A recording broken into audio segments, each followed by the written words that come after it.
আসসালামু আলাইকুম। Poppy's kitchen ওয়ার্ল্ডে আপনাদের সবাইকে স্বাগতম। আশা করছি সবাই ভালো আছেন। আপনাদের সাথে নতুন একটি ভিডিও নিয়ে চলে এলাম। শুক্রবার আসবে আর ভালো কিছু রান্না হবে না সেটা তো হতেই পারে না, তাই সকাল সকাল উঠে রান্নার প্রস্তুতি নিয়ে নিলাম। আজকে রান্না করছি চিকেন বিরিয়ানি। সব মশলাগুলোকে মাংসের সাথে একসাথে ম্যারিনেট করে কিছুক্ষণ রেখে দিয়ে তারপরে চুলায় বসিয়ে নিব। আমি সবসময়ই মাংস এভাবেই রান্না করি। এই প্রসেসটা আমার কাছে বেশি ইজি মনে হয় আর অনেক টেস্টি লাগে এভাবে আমার কাছে খেতে।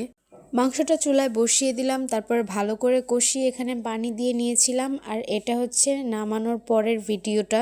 পোলাওর চালটাকেও ধুয়ে নিলাম, তারপর কড়াইতে তেল গরম করে পেঁয়াজ দিয়ে দিলাম।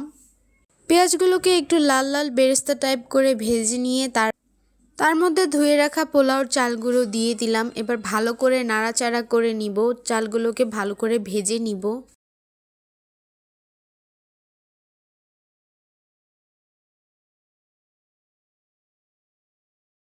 এরপর সামান্য দুধ দিয়ে নিব। আমার কাছে পোলাওর চালে দুধ দিয়ে নিলে বেশি ভালো মনে হয়। দেখতেই পারছেন চালগুলোকে কত ভালো করে ভেজেছি। এবার পানি দিয়ে নিব।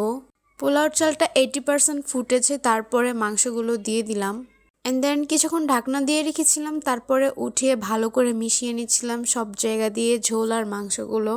এই তো আমার বিরিয়ানির ফাইনাল লুক। সবাই জানাবেন কেমন হয়েছে। সবাইকে ধন্যবাদ।